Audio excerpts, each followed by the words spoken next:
Don't wear that, it'll kill you!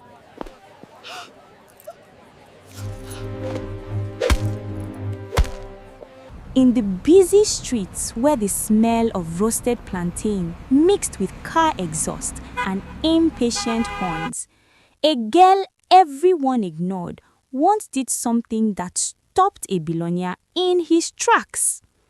People later argued about that moment for months. Some said the girl was mad. Some said she was dangerous. Some whispered she was a witch.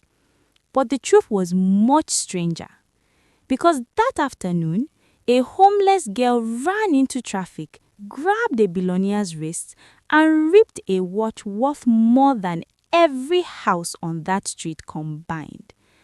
And she did it to save his life. But before that moment happened, before the shouting, before the crowd gathered, there was Lola. Lola lived a life most people tried not to see. Every morning before the sun fully rose, she arranged her small tray of roasted plantains near a busy junction. The tray rested on an old wooden stool that leaned slightly to one side, like it too was tired of life. She had no shop, no house, no place people would call home. At night, she slept behind a closed pharmacy building with a thin wrapper and a sack folded under her head as a pillow. Some nights were cold, some nights were worse. But Lola had learned something important about the world. If you complained, people ignored you. If you cried, people avoided you. So she stayed quiet. Customers came and went. Drivers bought plantains quickly through their car windows. Okada riders joked with her. Yet, most people never truly looked at her face. They just saw a street girl trying to survive. What they didn't know was that Lola carried something heavy inside her memory. Something that taught her silence could sometimes be safer than the truth. Years ago, she once tried to warn someone about danger. The man later died in an accident exactly the way she described. Instead of thanking her, people blamed her. They called her a witch. Since that day, Lola promised herself something. If she ever saw danger again, she would keep quiet, no matter what. Across the city lived a man whose life was the complete opposite. Raymond Adesina.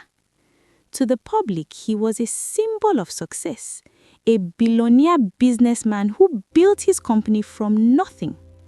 Newspapers loved his story. Young entrepreneurs quoted his speeches. But the people who knew Raymond closely understood something else. He trusted very few people, except one, Ken. Ken had been with Raymond since the earliest days when the company operated from a tiny office with 2 desks and 1 faulty fan. Ken managed operations, handled sensitive deals, protected Raymond from bad business decisions. To outsiders, they looked like brothers. But inside Ken's heart, something had been growing quietly for years. Jealousy. At first, it was small, just a thought here and there. Why was Raymond always praised in interviews? Why did the board listen only to him? Why did the public treat him like a genius? After all, Ken believed he worked just as hard. But jealousy is like a slow fire. If left unchecked, it spreads. One evening, Raymond hosted an important dinner for investors and influential guests. The hall glittered with soft golden lights. Expensive suits filled the room. Laughter, music, camera flashes. Raymond moved through the crowd confidently, greeting everyone. Raymond, brilliant quarter results. Raymond, your strategy saved the industry. Raymond, you are a visionary. Ken stood nearby with a polite smile, but nobody praised Ken. Nobody asked for his opinion. He watched Raymond receive applause again and again. Something inside him hardened. Later that night, when the guests left and silence returned, Ken sat alone in his car for a long time. His hands rested on the steering wheel. His mind replayed every compliment Raymond received. And a dangerous thought slowly formed. What if Raymond was no longer there? What if the company needed a new leader? Someone who had always been in the background, waiting. That night, Ken made a decision that would change many lives, including Lola's. Ken drove to a part of the city most wealthy men avoided. The streets were narrow and poorly lit. Old buildings leaned tiredly against each other. At the end of one dusty road stood a small hut surrounded by strange symbols drawn in chalk. Inside lived a native doctor known for solving problems, the dangerous kind. Ken stepped inside. The old man listened quietly as Ken explained his request. When Ken finished, the doctor spoke slowly. "Some falls are not accidents," he said. Ken swallowed. "I don't want anyone to suspect anything." The old man nodded. "There is a way." From a wooden box, he removed a small black powder and a thin red thread. "This charm needs an object that stays close to the person." Ken immediately knew the perfect object: Raymond's watch. Raymond loved that watch. It never left his wrist. The old man smiled faintly. "Once the charm touches it, the owner will fall. It will look natural." Ken paid without hesitation. By the time he left that hut, the betrayer was already in motion. 2 days later, Ken visited Raymond's office. They discussed work normally. Then Ken pointed casually at Raymond's wrist. He said, "That watch is impressive." Raymond smiled. "Gift from my late father. I never remove it." Ken nodded slowly. "Let me see it for a moment." Raymond removed it without suspicion. That single moment, that small gesture of trust, was all Ken needed. Later that evening, the charm was placed on the watch. 3 days. That was how long the native doctor said it would take. 3 days, and Raymond Adesina would fall to his death. Or so Ken believed. On the 3rd day, Raymond decided to walk through a busy part of the city after leaving a meeting.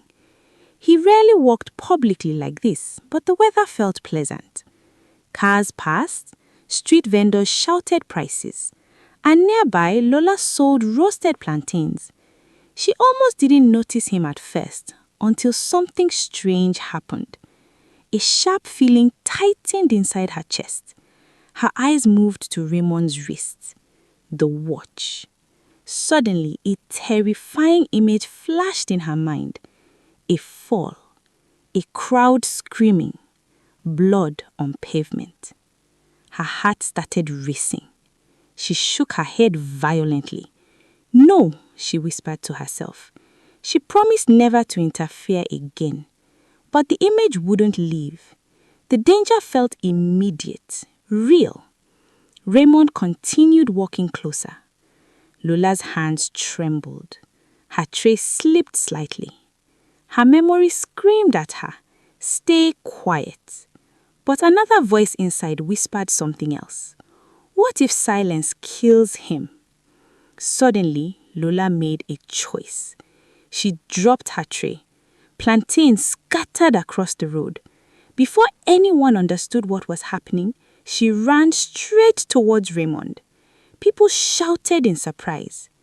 Then, she grabbed his wrist and violently pulled the watch off him. Gasps erupted around them. Raymond stared at her in shock. Security men rushed forward. Lola stood in the middle of the road, her chest rising and falling quickly. The expensive watch she had just pulled from Raymond's wrist was now clutched tightly in her trembling hands. People gathered around them, whispering and pointing. Raymond stared at her, confused and slightly angry. "You have any idea what you just did?" he asked. Lola swallowed hard. She had promised herself years ago that she would never speak about the things she saw.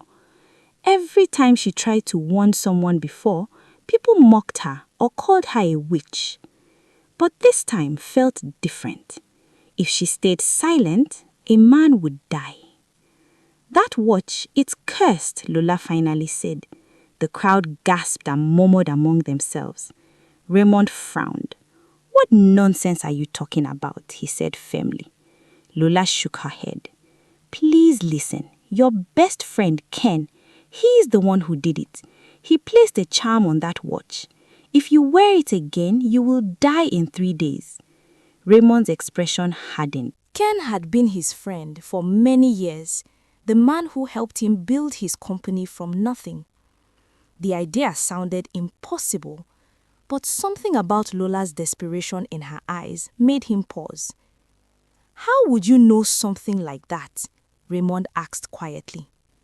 Lola looked down at the ground. "Because sometimes I see things before they happen." Raymond didn't respond immediately. Instead, he slowly removed the watch from her hand and placed it in his pocket. "Fine," he said calmly. "I won't wear it." Lola sighed in relief. "Hide it somewhere safe. Don't let anyone touch it." Raymond nodded, still unsure what to believe, but something told him it wouldn't hurt to be careful. Across town, Ken sat comfortably in his luxurious living room pouring himself a glass of expensive wine. A satisfied smile spread across his face. Everything was going according to plan. By this time tomorrow, Raymond should begin feeling weak. Within 3 days, the billionaire would be dead, and when that happened, Ken would take control of the entire company. He lifted his glass and laughed quietly. To new beginnings. The next morning, Raymond arrived at the office earlier than usual. His employees greeted him politely, unaware of the storm quietly forming behind the scenes. Ken walked into the building shortly after, already expecting to hear shocking news.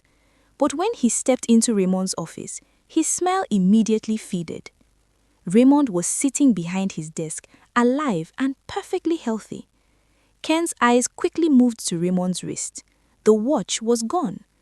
"Good morning, Ken," Raymond said calmly. Ken forced a laugh. "You look well." "Of course I do," Raymond replied, watching him carefully. The tension between them thickened. For the first time in many years, Raymond looked at his friend with suspicion. Later that day, Raymond returned to the street where he had first met Lola.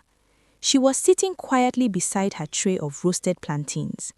When she saw him approaching, she immediately stood up nervously. Raymond pulled out an envelope and handed it to her. Inside was money and a brand new phone. "This is for saving my life," he said. Lola shook her head slightly. "I didn't do it for money." Raymond nodded. "I know, but you deserve help." Then he asked the question that had been bothering him all day.